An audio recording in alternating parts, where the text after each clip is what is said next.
نیتیں اچھی کریں. بڑی سادی مثال، بڑی صاف ستھری. مولا کائنات شیر خدا حضرت علی المرتضیٰ کرم اللہ تعالی وجہ الکریم نا، آپ ایک جگہ جنگ لڑنے کے لیے گئے، جہاد ہو رہا. عرب کے جو لوگ ہوتے تھے وہ دشمن کو سزا بڑی سخت دیتے تھے. بعض لوگ مطالبہ بھی کرتے ہیں نا سخت سزا کا.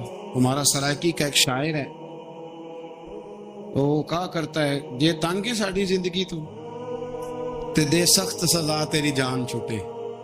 ساکو مار نہ شاکر قسطاں وچ یک لخت مکا تیری جان چھوٹے. عرب کے لوگ نا سخت سزا دیتے تھے، سخت.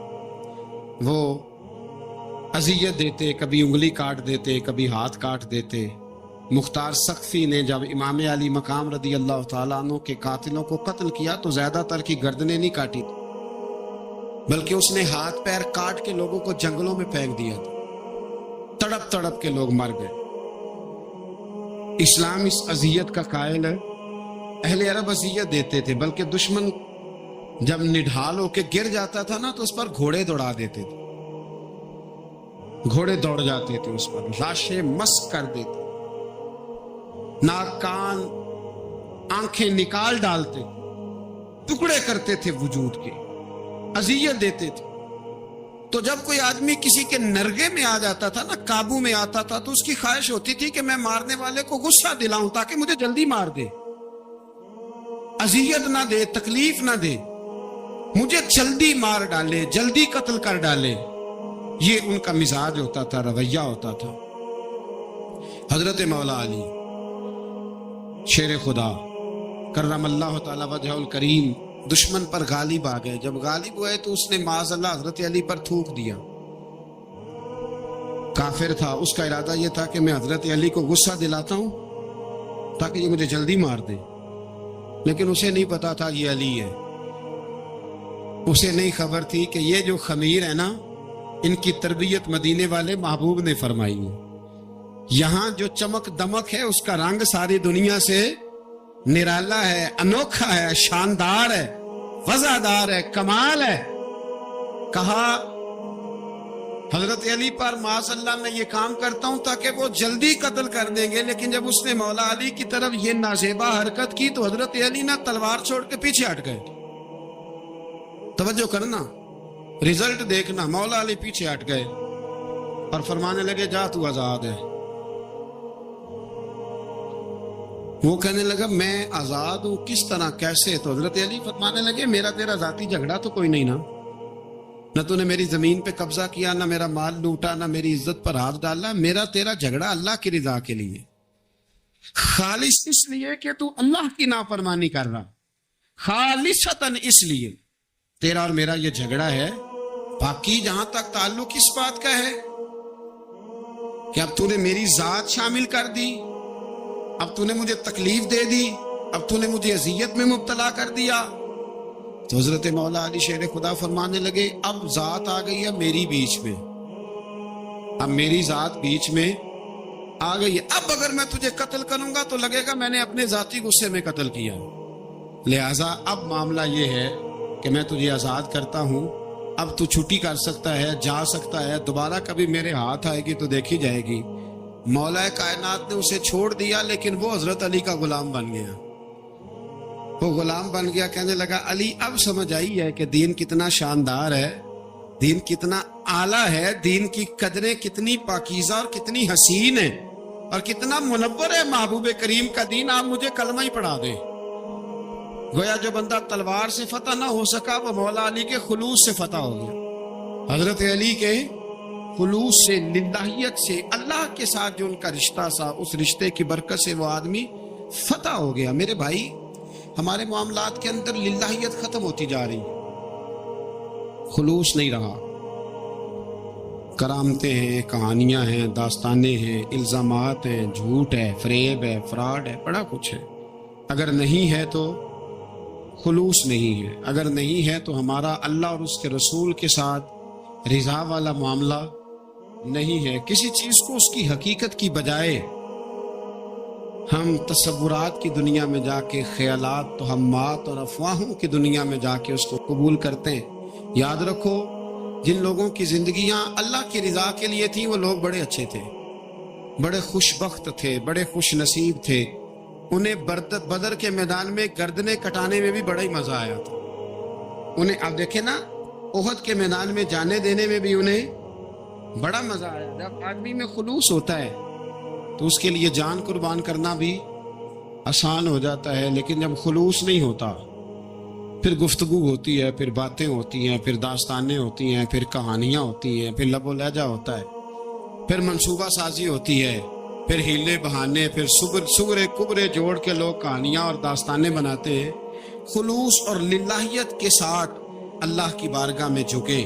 عبادتوں کا، ریاضتوں کا، تلاوتوں کا جتنا اللہ ہمیں موقع دیتا ہے اس میں خلوص شامل کرنے کی کوشش کریں، للہیت شامل کرنے کی کوشش کریں، اللہ کی رضا شامل کرنے کی کوشش کریں. میرے نبی رحمت صلی اللہ تعالی علیہ وسلم نا حضرت معاذ ابن جبل کو جب یمن کے لیے روانہ کرنے لگے تو رسول پاک علیہ السلام نے بڑی نصیحتیں فرمائیں. ان نصیحتوں میں درد بڑا تھا. کیوں؟ اس لیے کہ حضور نے انہیں بتلایا تھا کہ جب تم واپس آؤ گے تو میری تمہاری ملاقات نہیں ہوگی، تم میری قبر سے گزرو گے. اکھاں جدو میٹیاں زمانہ مینوں روے گا، اپنا تے اپنا بیگانہ مینوں روے گا. جدو نہ میں دسیا میں خاراں نوں میں خانے وچ، جام ٹوٹ جان گے تے میں خانہ مینوں روے گا. کئی لک لک رون گے تے کئی بک بک رون گے. گلیاں دا ایانا تے سیانا مینوں روے گا. اور کیا خوبصورت بات انہوں نے کہی تھی، مجھے بڑی پسند ہے. کہنے لگے بے قدراں کچھ قدر نہ جاتی، او کیتی خوب تسلی ہو. اے دنیا دار پجاری زر دے کتیاں دے گل ٹلی ہو. بک بک روشن اکھیاں تکیو ویک حویلی کلی ہو. تے کوچ نصیر اساں جدوں کیتی پھر پہ جانی تھر تھلی ہو. کوچ نصیر اساں جدوں کیتی پھر پہ جانی، پھر کمال ہو جائے گی. بعد مرن دے مکھڑا میرا ہو جاوے جے تازہ، پھر سمجھ لینا محبوب میرے نے آن پڑے ہے جنازہ.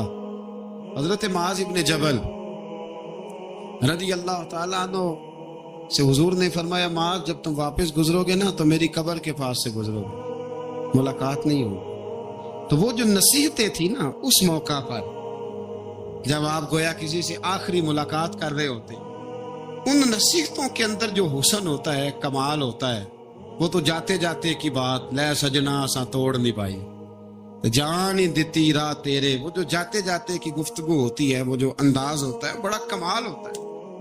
اور اس کی گہرائی اور گہرائی کو وہ سمجھ سکتا ہے جس کو وہ لمحے میسر آتے، جو اس وقت اس مقام پہ کھڑا ہوتا ہے.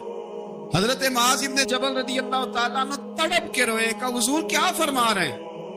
حضور کوئی خاص نصیحت تو نبی پاک نے بڑا کچھ فرمایا. ایک جملہ حضور نے یہ کہا، معاذ عمل جتنا بھی کرنا خلوص کے ساتھ کرنا. اور محبوب نے فرمایا تیرا خلوص کے ساتھ کیا ہوا تھوڑا عمل بھی رب کی بارگاہ میں زیادہ بنا کے تیرے لیے ذریعہ نجات بن جائے. جتنا بھی کرنا خلوص کے ساتھ کرنا.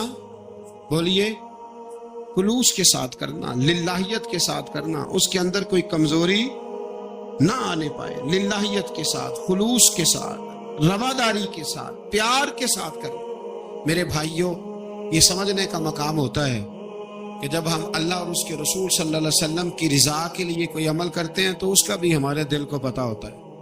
اور جب اندر ریاکاریاں ہوتی ہیں تو ہمارے دل کو اس کا بھی پتہ ہوتا ہے. ہمیں دونوں باتوں کی خبر اب ہمیں خود سوچنا ہے، ہمیں خود فکر کرنی ہے، غور کرنا ہے کہ ہمارا انداز. ایک بزرگ تھے امام غزالی نے لکھا ہے، انہوں نے 7 سال پورے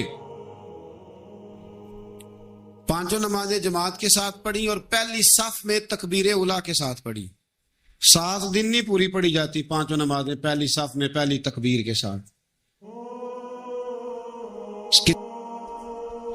7 پہلی صف میں تکبیر اولیٰ کہتا ہے امام نے اللہ اکبر کہا پہلی تکبیر میں تو ہم نے بھی ساتھ ہی اللہ.